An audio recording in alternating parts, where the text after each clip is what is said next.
गुजरात विधानसभा चुनाव की तारीखों का ऐलान हो चुका है। ये 1 और 5 दिसंबर को 2 चरणों में होंगे। तमाम सर्वे चुनाव में भारतीय जनता पार्टी की वापसी की बात कर रहे हैं। सट्टा बाजार में भी बीजेपी की धमाकेदार जीत का दांव चल रहा है। सिटोरियों को उम्मीद है कि इस चुनाव में बीजेपी लगभग 2 दशकों में सबसे ज्यादा सीटें हासिल करेगी। बीजेपी को 125 से 130 सीटें मिलते हुए दिख रही है। कांग्रेस को 29 से 33 और आम आदमी पार्टी को 20 से 24 सीटें दी गई है।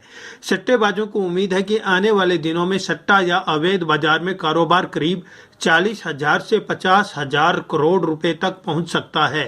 सवाल उठता है कि सिटोरियों को आखिर बीजेपी की इतनी तगड़ी जीत का कैसे भरोसा है। इसका सबसे पहला कारण है पटेल फैक्टर का नदारद रहना।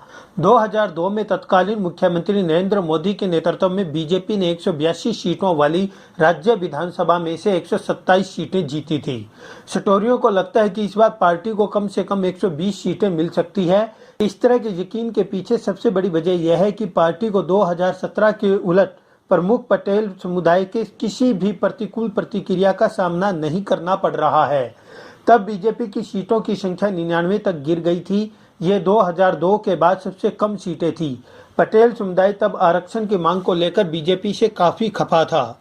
2017 के चुनावों के दौरान पटेल आंदोलन का चेहरा रहे हार्दिक पटेल इस साल जून में कांग्रेस छोड़ बीजेपी में शामिल हो गए थे। पटेल समुदाय राज्य की आबादी का 12 से 14% है। सट्टेबाजों का कहना है कि वे सामूहिक रूप से बीजेपी को वोट देंगे। दूसरा सबसे बड़ा फैक्टर आ रहा है कांग्रेस को आम आदमी पार्टी लगा रही है चूना। जहां तक कांग्रेस का सवाल है तो पार्टी के प्रमुख रणनीतिकार और गांधी परिवार के लंबे समय तक सहयोगी रहे अहमद पटेल की कमी खल रही है। अहमद पटेल की काडर जुटाने की भूमिका बड़ी अहम होती थी। पटेल की 2020 में मल्टी ऑर्गन फेलियर के चलते मौत हो गई थी।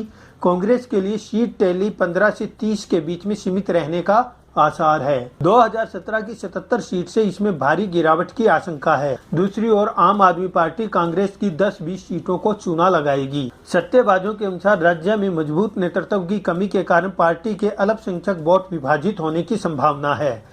सिटोरियों के अनुसार आम आदमी पार्टी भी अब गुजरात में ज्यादा समय नहीं दे पाएगी, क्योंकि चुनाव आयोग ने दिल्ली एमडीसी चुनाव की वोटिंग 4 दिसंबर को तय कर दी है और 7 दिसंबर को उसके नतीजे आने हैं।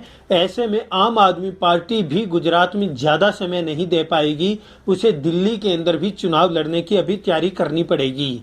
आम आदमी पार्टी के पास इतना बड़ा कैडर नहीं है कि वो गुजरात और दिल्ली को एक साथ संभाल पाए। ऐसे में बीजेपी इस बार बम्पर जीत की तरफ बढ़ती हुई दिखाई दे रही है।